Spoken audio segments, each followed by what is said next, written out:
सोनीपत में मैं गुजर रहा था तो मैंने देखा 2 टीमें। हाँ, बहुत दर्शन हुए आपके। आपका तो देखते रहते हैं हम टीवी। 24 माहौल क्या है। हाँ, बहुत पहचान लिया ना, पहचान लिए थे। कोई बात नहीं। तो 2 टीमें यहाँ बैठी थी, मैं उतर के आया। अब 2 टीमों का मेरे खेल खत्म हो गया। हाँ, चलता रहता है। बोलो क्या बोले हम।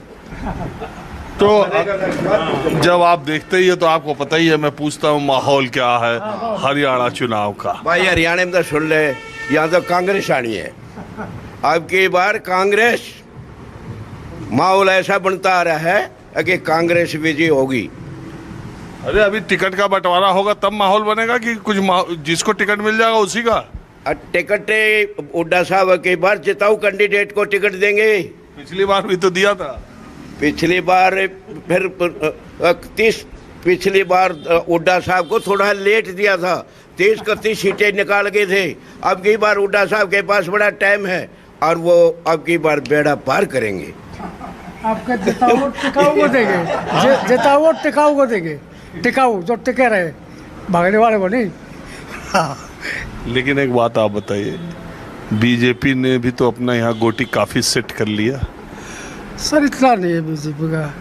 बीजेपी की तो 1984 में 2 सीट थी, अब इतने आ गई। अब 84, अब 47 में मत जाओ। हाँ, अभी क्या जो बात है, अभी 24 की बताओ। अभी 24 में डाउनग्रेड जा रहा, आप नीचे जा रहा, डाउनग्रेड जा रहा है बीजेपी। नहीं, 24 में अभी चुनाव हुआ तो 5 तो जीती। हाँ, 5 में जीती, जहाँ जीती। अब आगे देखो ना क्या होगा। अभी 24 में आगे क्या हो रहा है। इलेक्शन था जी अब की बार नहीं है। पूरे आड़े थे सारे। इनमें जो भी यहाँ है हरियाणा में सीट क्लियर हुड्डा साहब की हैं। कोई एक आधी सीट लकड़े ना लकड़े, कोई संशय नहीं है। अच्छा, आप क्या मानते हैं भाई साहब? देखो जी, मैं तो ये मानता हूँ कि बीजेपी सरकार में जो हुड्डा के टाइम पर जो नौकरी लगी थी, उस टाइम पर मेरा एक छोटा सा गांव है, 2 नौकरी लगी थी, वो भी पैसे देकर। इस सरकार में खुद मेरी बेटी लगी, भाई का लड़का डीएसपी यूपी पीएससी में लगा, और अभी एक बेटा टीजीटी टीचर हरियाणा में लगा, बगैर लाग लपेट के किसी का कोई। मैं तो जी बीजेपी का बिल्कुल ईमानदारी तो नौकरी लगे। हमारी कोई जान पहचान नहीं कोई भी। इस टाइम पे मेरे गांव में हुड्डा के टाइम पे 2 नौकरी लगी थी 10 साल में, 30+ नौकरी लगी। और उनकी नौकरी लगी जिनके माँ बाप एंड टू माउथ, जिनकी सरपंच के पास भी जाने की हिम्मत नहीं। अच्छा, वो जो बीजेपी कहती है पर्ची खर्ची, ना जी ना।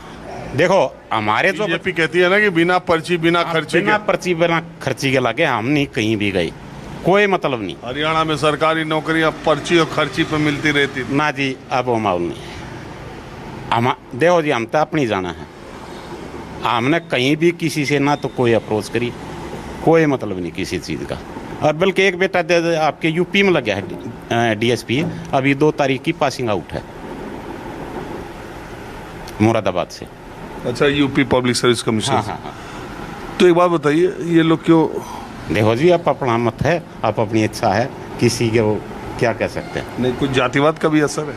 नहीं, जातिवाद तो ऐसा है जी। देखो यहाँ पे ऐसा जिसने जामन बना दिया वो वहीं जाओगा। तो बहुत लोग तो कहते हैं कि ये खट्टर साहब ने 9.5 सालों में उस तरह से रोजगारी नहीं दिया। ना जी, देखो ऐसी बात नहीं है। खट्टर ने भी ईमानदारी का काम करे, उसमें कमी या थी, वो ज़्यादा ईमानदार था।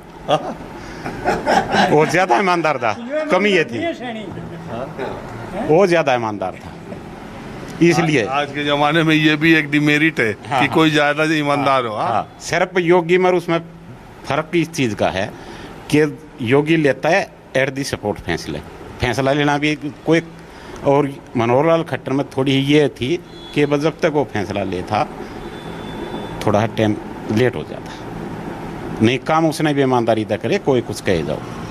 आप क्या मानते, इनकी बात से आप कितना सहमत है, नहीं सहमत? मैं इनकी बात के बारे में नो कमेंट्स। दूसरा है कि देश में 2 ही पार्टियां होनी चाहिए, चाहे कोई सी भी हो। तो फिलहाल तो बड़ी 2 ही पार्टी हैं, कांग्रेस और बीजेपी, और हर एक बार इनका बदली होने चाहिए आपस में, अल्टरनेट। और बाकी जो क्षेत्रीय पार्टियां हैं, जैसे कोई भी पार्टी, थोड़े इनको किसी को कोई वोट देना नहीं चाहिए। ये आप किसी को वोट दोगे जाके दूसरे से मिल जाएगा, कोई फ़ायदा नहीं। तो ये पब्लिक का इंसल्ट है। ये किसी पार्टी को टुकड़ों में वोट देना ये पब्लिक का इंसल्ट है, क्योंकि हम जिस हिसाब से वोट देते हैं वो दूसरी किसी पार्टी के साथ मिलकर उसकी सरकार को बनवा देता है।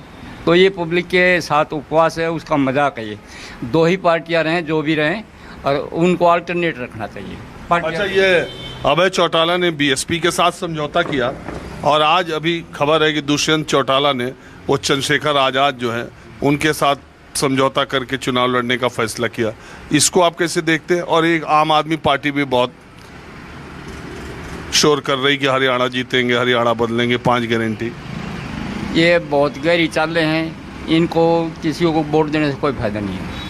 वोट दो ही पार्टी को दो, या तो बीजेपी को दो या कांग्रेस को दो। किसी को देगा वो दूसरे मिल जाएगा, कुछ ले देगा इधर उधर। आपको लगता है किसी की हवा लहर है हरियाणा में, या अभी कैंडिडेट के चुनने के बाद पता चलेगा और लड़ाई बड़ी रोचक और रोमांचक है? नहीं, काटा ही टक्कर है। बाकी इलेक्शन के बाद देखो क्या रहता है। पब्लिक अपने पत्ते धीरे से नहीं खोलती है। ऐसा है जी, सैनी के आने के बाद कुछ माहौल बदला है। यूँ बैकवर्ड इकट्ठे हो गए हैं, और कोई खास बात नहीं है। बाकी ये है कि देखो, अब संभावना तो कांग्रेस की ज़्यादा चल रही है, जो मैंने पहले बताया। अब ये कह रहा हूँ, बाकी सैनी साहब के आने के बाद कुछ माहौल बदला है। अच्छा ठीक है, आप इधर वाली चेयर पे आए तो मैं ज़रा इधर की टीम के साथ बातचीत करूँ। जी